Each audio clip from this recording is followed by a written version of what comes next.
어제 하루 국내에서 발생한 코로나19 신규 확진자 1,597명 발생했습니다. 하루 확진자 수 63일, 2달 좀 넘게 계속해서 4자릿수를 기록하고 있는 가운데 수도권을 중심으로는 재확산 양상이 나타나고 있습니다. 네, 한편 방역 당국은 백신 도입 일정에 따라 1, 2차 접종 간격의 재조정을 검토하겠다고 밝혔는데요. 관련 내용들 김정기 고려대 약학대학 교수와 함께 짚어보도록 하겠습니다. 네, 어서 오세요. 안녕하세요. 예, 교수님, 요새 그 확진자가 거의 뭐 정책이다 이런 표현을 많이 하던데 지금 상황은 어떤 거예요? 일단 말씀하신 대로 현재 확진자 추이를 보면은 정체기가 맞습니다. 근데 네. 그 정체기가 어떻게 보면 뭐 뉘앙스에 따라서는 이게 안정화됐다라고 볼 수도 있거든요. 근데 예. 그게 절대 아니고 네. 굉장히 많은 신규 확진자가 나오고 있는 상황에서 정체기를 맞고 있다. 이렇게 보시는 게 맞을 것 같습니다. 네. 그러니까 지금은 수도권에서 사회적 거리 두기를 거의 2달 가까이 진행을 하면서 급증은 막고 있지만 그렇다고 해서 감소세를 못 시키고 있거든요. 네. 그래서 지금 상황은 언제든지 변수가 발생을 하게 되면 급증할 수 있는 그런 위험 요소가 항상 같이 있다 이렇게 보시면 될 것 같습니다. 예. 예. 사실 수도권은 벌써 2달 넘게 거리두기 4단계가 진행이 되고 있는데 그럼에도 불구하고 확산세가 쉬 잡히지 않는 부분은 좀 어떻게 분석해 볼 수 있을까요? 일단 뭐 기본적으로 수도권에서 적용하고 있는 지금 사회적 거리두기 4단계 자체가 제한적인 효과를 보이고 있기 때문에 그런 원인이 가장 크고요. 예. 그 경우에 따라서는 수도권과 비수도권이 경우에 따라서는 증가 감소를 이렇게 왔다 갔다 하면서 반복을 하고 있거든요. 근데 지금 상황에서 수도권에서의 약간 이제 증가세를 보이고 있는데 대표적인 이유는 방역 당국에서도 설명하듯이 휴가철 이후에 수도권 내로 다시 이제 사람들이 복귀를 했고 예. 수도권 내에서 인구 이동이 일어나고 있거든요. 그러니까 자체적으로. 네. 그래서 이러한 와중에서 실제로 마스크를 벗거나 하는 환경에서 계속 노출되면서 전파가 이루어지고 있지 않나 이렇게 생각을 하고 있고요. 예. 보면 뭐 최근 지표에 따르면 수도권에서는 주간 일평균 확진자의 비율이 전주 대비 한 3.9% 증가를 했거든요. 예. 그리고 감염 재생산 지수, 그러니까 우리가 후행 지수라고 하는 감염 재생산 지수도 2를 넘어섰습니다. 1.02를 보이고 있는데 반면에 비수도권에서는 그 이동량 같은 경우가 12.6% 정도 감소를 했습니다. 그래서 이런 차이가 있다. 그래서 이런 부분들이 실제로 확진자 수 규모에 반영을 하고 있다라고 보시는 게 맞을 것 같습니다. 예. 외국인 확진자 비중에 대한 부분도 이야기를 좀 해볼까요? 지금 이 비중이 좀 늘고 있어서 방역 당국에서 우려를 하고 있는데 특히 뭐 물론 일부 지역이긴 합니다만 어떤 지역은 확진자의 절반이 외국인인 경우도 있다고 하더라고요. 이런 부분에 대해서는 좀 대책 마련을 어떻게 진행해 나가야 할까요?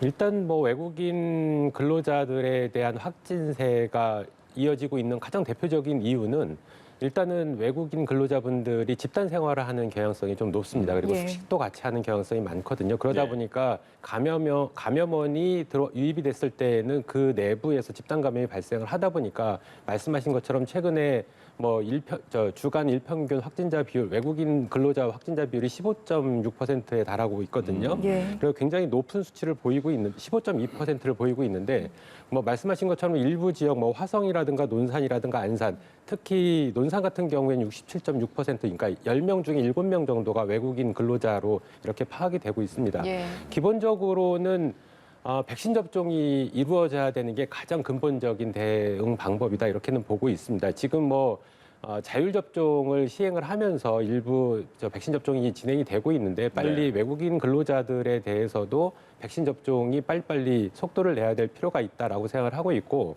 그때까지 어느 범위까지 어느 수준까지 도달하기 전까지는 관리를 좀 철저히 할 필요가 있다. 그러니까 실제로 지금 뭐 위험도가 높은 지자체별로는 외국인 뭐 숙소라든가 이런 부분에 대해서 특별 방역 대책을 마련을 하고는 있는데 예. 보다 철저하게 뭐 선제적인 검사라든가 주기적인 검사라든가 특히 고용자들에 대한 어떤 뭐 그 방역에 대한 개념을 조금 계속 주지시키는 방법 예. 이 부분도 굉장히 중요하거든요. 실제로 외국 근로자분들이 방역 수칙을 이행하고 싶어도 그렇지 못하는 환경에 네. 놓이는 경우가 많습니다. 그래서 근로자, 고용주께서 이 부분에 대한 개선을 빨리 할 필요도 있고 방역 당국에서 이 부분에 대한 어떤 관리 감독도 필요하지 않나 이렇게 생각을 하고 있습니다. 그러니까 예를 들어서 불법 체류하는 근로자라 하더라도 고용주가 말씀하신 것처럼 그래도 가도 그 접종할 수 있으니까 맞아서 확인서 갖고 와라 이렇게 하면 더 좀 늘어나지 않을까 싶어요. 아무래도 그렇고 실제로 고용주 자체가 방역 당국에 뭐 보건소 같은데 신청을 해서 위험도가 높으니까 자율 접종을 해달라라고 얘기를 할 수도 있는 상황이거든요. 그러니까 실제로 지금도 여권을 소지하에서 보건소를 방문하게 되면 예. 주로 이제 얀센 백신 위주로 접종이 되고는 있는데 접종을 하고는 있거든요. 근데 실제로 지금 뭐 신분상의 어떤 그 불안정성이 있으신 분들 같은 경우에는 네네. 이런 부분이 쉽지는 않습니다. 그렇죠. 그렇기 때문에 지금 방역 당국에서도 실제로 불법 체류를 하고 계신 근로자들에 대해서 이 부분에 대해서는 용인을 해주겠다라고 하는 만큼 예. 일단 고용주께서 어떤 방역에 대한 개념을 다시 바꾸시면서 접종을 유도하는 게 훨씬 맞지 않을까. 만약에 집단 감염이 발생을 하게 되면 네. 신분 노출이 다 드러나게 돼 있습니다. 예. 그 상황에서는 어차피 결과적으로 똑같은 상황이 발생할 수 있기 때문에 사전에 방역적인 측면에서 고용주께서 개념을 조금 바꾸시는 뭐 물론 그렇게 하시는 분도 많이 예. 계실 거라고는 생각이 되는데 일부 그러신 경우가 있을 가능성이 있기 때문에 이런 부분들에 대해서 방역 당국에서 좀 관리 감독을 하실 필요는 있지 않을까 이런 생각을 가지고 있습니다. 예.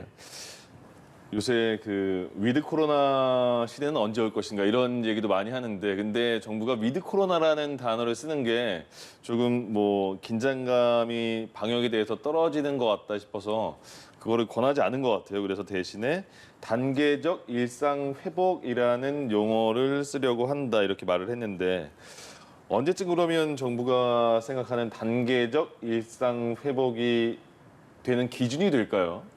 일단 방역 당국에서는 딱히 기준점을 정하지는 아직 않고 있습니다. 네. 그러니까 정부청장이 얼마 전에 고령층의 90% 이상 접종 그리고 전 국민의 80% 이상이 접종이 됐을 때를 검토 시점으로 본다라고 했거든요. 그러니까 예. 시행 시점이 아니고 검토를 고려해보는 네네. 시점입니다. 그러니까 그 정도 수치면 실제로 우리나라 국민들께서 원하시는 분들, 그러니까 백신 접종을 원하시는 분들은 거의 다 접종이 이루어진 수치 정도가 되지 않을까 저는 생각을 하고 있거든요. 네. 그러니까 저도 이 부분에 대해서는 같은 생각을 가지고 있는데 예. 일단 백신 접종을 원하시는 국민들께서 모두 접종을 받으신 이후에는 검토를 한번 해볼 필요가 있다. 그리고 한꺼번에 방역 조치를 완화하면 안 되고요. 네. 그러니까 단계별로 상황 추이를 보면서 서서히 완화 단계로 가는 게 맞지 않을까. 그래서 딱히 어느 시점이다라고 지금 단정적으로 얘기하기는 어렵고 예. 일단 제가 말씀드린 백신 접종률에 따라서 달라지지 않을까 이런 생각을 가지고 있습니다. 네. 청와대에서 본인 그 발표를 보니까요. 성인 접종률을 눈여겨봐야 한다 이런 얘기를 했어요. 근데 성인 접종률을 특히 이렇게 주목하는 게 어떤 이유일까요? 일단 뭐 성인 지금 인구 대비 접종률이 59% 지금이 1차 대부분 성인 아니에요, 근데? 네, 맞는 그렇죠. 게? 예. 지금 맞는 게 고3보다 나이가 많은 그쵸. 연령대에서 접종이 이루어진 거거든요. 예. 그렇기 때문에 지금은 고3 미만으로는 접종이 안 이루어지고 있습니다. 그럼 그러니까 지금까지 집계된 게 대부분 성인 접종률일 텐데? 근데 모수가 다른 거죠. 나누는. 그러니까 인구 대비 몇 퍼센트 할 때 네네네. 맞은 사람들은 다 성인이거든요. 음. 근데 이 분모를 그러니까 소아청소년까지 포함을 하게 포함하냐. 되면 접종률이 낮아지게 됩니다. 예. 그러니까 이거는 어떻게 보면 숫자에 가지고 하는 그런 방식이긴 한데 네. 저는 중요치 않다라고 네. 봅니다. 왜냐하면 소아청소년이 감염이 안 되는 게 아니고요. 지금 불가피하게 접종을 못 받고 있는 상황이거든요. 네. 그렇기 네. 때문에 소아청소년 우리 국민에서 빼면 안 되는 겁니다. 이게 굉장히 중요한 그 그룹이고요. 예. 그리고 실제로 집단 생활을 하고 있기 때문에 위험도가 상당히 높은 연령층이거든요. 그렇기 네. 때문에 제가 보기에는 성인 기준으로 접종률을 계산하는 방식은 맞지 않다라고 보고 있고 뭐 최근에 그 청와대 수석 보좌관 회의에서 뭐 거의 그 성인 기준으로 보면 70%에 육박하기 때문에 방역 조치 완화를 검토해 볼 수 있다라는 뭐 그런 발언이 나왔는데 제가 보기에는 이런 부분이 국민들께 자꾸 잘못된 시그널을 준다. 그러니까 예. 지금 조만간 우리가 일상으로 회복이 가능하다라는 약간 그런 기대감을 자꾸 주다 보니까 이게 맞지 않거든요, 현실하고. 네. 그렇기 때문에 이러한 접근 방식은 그렇게 방역적인 측면에서는 좋지 않다고 저는 생각을 하고 있습니다. 네. 예.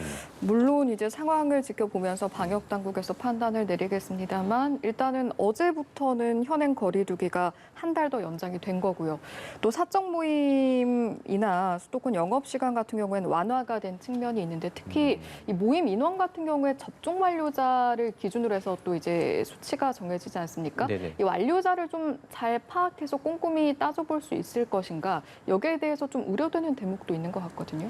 일단 뭐 기본적으로는 온라인 모바일로 가능이 하거든요. 예. 그러니까 예. 확인이 가능한데 뭐 대표적으로 뭐 큐브라는 그런 그 웹사이트 같은 거를 이용을 해서 확인이 가능하거든요. 네. 근데 뭐 실제로 스마트폰을 그 적극적으로 사용하지 못하는 일부의 연령층 같은 경우에는 질병청에서 발급하는 그 백신 접종 증명서도 있기는 있습니다. 예. 그래서 네. 확인이 가능하긴 합니다만 여러 가지 그 자영업자분들의 입장에서는 굉장히 번거로운 일 중에 하나겠죠. 그러니까 예. 영업을 하시기도 바쁜데 일일이 확인을 해야 되고 실랑이가 있을 개연성도 있고 여러 네. 가지 좀 문제성이 없지는 않아 보입니다. 그렇기 때문에 이런 부분들에 대해서는 좀 시행을 해보다가 어차피 그렇게 하기로 방침이 정해졌기 때문에 네. 시행을 하다가 문제가 발생을 하면 이 부분에 대한 보완책도 필요하지 않을까라는 생각을 가지고 있습니다. 예. 예.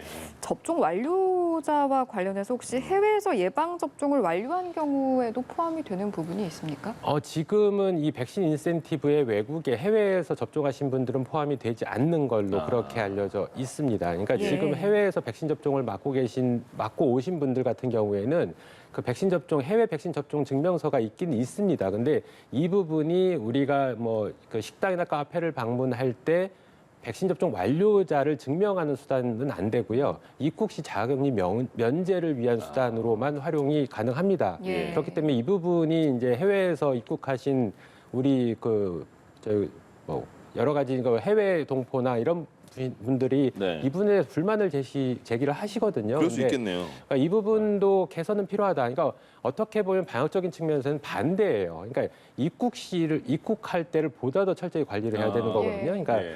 우리 그 보건당국 입장에서는 해외에서 접종 맞은 거를 아직까지 시스템상에 등록을 못 시키고 있다라고 얘기를 하고 있는데 그러니까 해외에서 입국할 때는 보다 철저히 관리를 하고 자가격리를 설령 이제 지나고 나서, 그러니까 지금은 면제가 완료자에 대해서 면제를 하고 있습니다만, 네. 그러고 나서 실제로 국내에 있을 때는 똑같이 보는 게는 맞습니다. 그렇기 때문에 이 부분에 대한 개선은 필요한데, 보건당국 입장에서 얘기하기로는 그 백신 증명서가 질병청장 명의로 나갔기 때문에 예. 우리나라 아하. 질병청에서 접종을 한 게 아니기 때문에 도장을 못 찍어주겠다라는 입장으로 알려지고 있거든요. 네네. 근데 이 부분은 뭐 우리 국내에서 질병청에서 접종을 한 여부 상관없이 그냥 예. 확인을 했다라는 수단으로 그러네요. 쓸 수가 있습니다. 그래서 예. 이 부분은 개선이 좀 필요하지 않을까라는 생각을 가지고 있고요. 네. 오히려 반대로 정책을 해야 됩니다. 그러니까 입국 시 보다 관리를 철저히 하고 일단 입국을 해서 면제든 자가격리를 한 이유든 간에 국내에 일원이 됐으면 똑같이 적용이 받는 게 맞지 않을까라는 생각을 가지고 있습니다. 그러네요. 예. 자, 그리고 오는 14일부터 독감 백신 이제 접종이 시작이 됩니다. 그 중에 무료 접종 대상자도 계시고요. 근데 지금 한창 지금도 계속 백신 코로나 백신 접종 기간이잖아요. 네네. 같이 맞아도 될까 이렇게 고민하는 분도 계실 것 같은데 어때요? 일단 지금 당초에는 코로나19 백신과 독감 백신은 한 2주 정도 텀을 주고 기간을 두고 맞을 거를 권고를 했었거든요. 네. 우리 보건당국에서. 근데 지금 우리나라 그러니까 백신 수급 상황이 약간 지체되면서 이 코로나19 백신 접종이 독감 백신 접종하고 같이 맞물리게 됐습니다. 네. 그러다 보니까 지금은 상관없다라고, 그러니까 동시 접종이 가능하다라고 얘기를 하고 있는데 뭐 면역 반응 측면에서는 크게 문제가 없을 수도 있습니다. 근데 다만 너무 간격이 동일한 날 맞거나 아니면 네. 간격이 너무 촘촘할 경우에는 면역 반응에도 일정 부분 영향을 줄 개연성은 충분히 있고요. 예. 중요한 부분이 안전성 부분입니다. 네. 그러니까 기존의 독감 백신 같은 경우에는 일부의 부작용이 있었긴 합니다만 코로나19 백신은 상대적으로 훨씬 더 이상 반응 빈도나 정도가 심하거든요. 네. 그러니까 동시 접종을 했을 때 문제가 발생하지 않을 거라는 거를 장담을 할 수는 없습니다. 예. 그러니까 문제가 발생할 가능성이 뭐 없지 않아 있기 때문에 이 부분에 대해서는 가급적이면 일정 기간을 두고 맞는 게 개인적으로는 더 맞지 않을까라는 생각을 가지고 있습니다. 예, 그러니까 굳이 급하지 않은 분들은 정부에서는 뭐 기간 많이 안 둬도 된다 말은 했지만 내가 굳이 빠를 필요가 없으면 적당히 간격 두는 게 훨씬 편하겠네요. 어쨌든. 일단은 그렇죠. 그러니까 코로나19 백신 같은 경우에는 딱 정해져 있는 기간이 예, 있다 보니까 일단 예. 맞으시는 게 코로나19 백신을 우선적으로 맞으시는 게 네네. 맞고요.